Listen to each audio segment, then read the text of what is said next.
मूळ मतदारसंघातून आपण जनतेसमोर जात आहे, काय सांगताय? निश्चितपणाने 2014 साली या मोहोळ विधानसभा मतदारसंघातून मी आमदार म्हणून निवडून आलो होतो.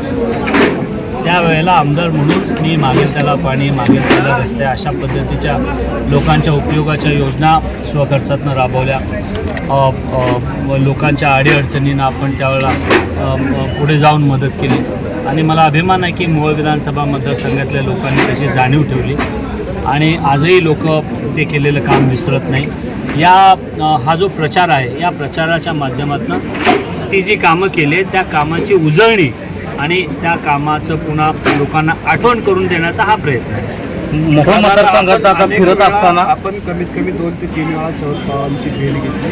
भविष्यात शरद पवारांचे पक्षाचं तिकीट आपल्याला मोहोळ मतदारसंघातून मिळू शकते? निश्चितपणाने आज मोहोळ विधानसभा मतदारसंघातून 16 इच्छुक उमेदवारांनी अर्ज दाखल केलेले आहेत.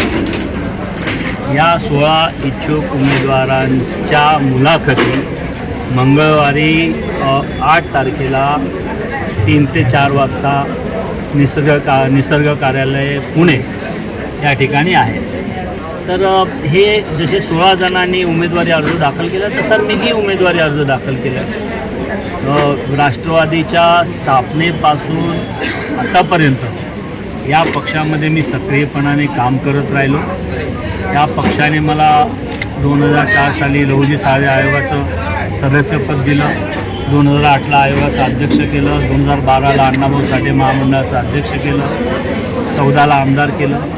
त्यामुळे या पक्षाचा मी आता सभासद झालेलो नाही, 20 वर्षापासून या पक्षामध्ये मी काम करतो. त्यामुळे एक नॅचरल क्लेम आहे माझा. तो क्लेम धरून आपण राष्ट्रवादी काँग्रेस पार्टी शरदचंद्रजी पवार या पक्षाकडे उमेदवारीची मागणी केलेली आहे. तिकीट जर नाही मिळालं तर पुढची भूमिका नाही, लोकांनी ठरवलं, लोक ठरवतील ना. आणि तुम्ही आज सर्व मीटिंगमध्ये होताच की जर तिकीट नाही मिळाली तर लोकांचा मूड काय आहे तो तुम्ही बघितलेला आहे. त्यामुळे त्या पद्धतीने आपण ठरवू. मोहोळ मतदारसंघात फिरत असताना दादा कसा प्रतिसाद मिळतो आपल्याला? नाही, मोहोळ मतदारसंघामध्ये नवीन उमेदवाराला प्रचार करताना मी हे काम करीन, मी ते काम करीन हे सांगावं लागतं.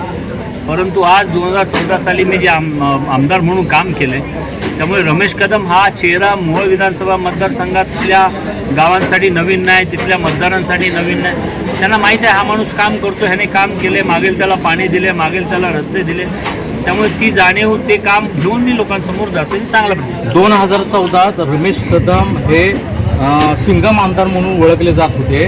त्याच अनुषंगाने 2024ला कधी रमेश कदम साहेब असे ओळखले जाणार, त्याचा अटूट म्हणजे ही कधी बाहेर येणार? नाही, माणसाचा स्वभाव कुठे बदलतो? जित्याची खोट मेल्याशिवाय जाते का? तसं काय स्वभाव बदलत नसतो. 2024ला आमदार म्हणून निवडून आल्यानंतर तुम्हाला परत त्या स्टाईलने, त्याच पद्धतीने धडाक्याने काम करताना बघायला मिळतं.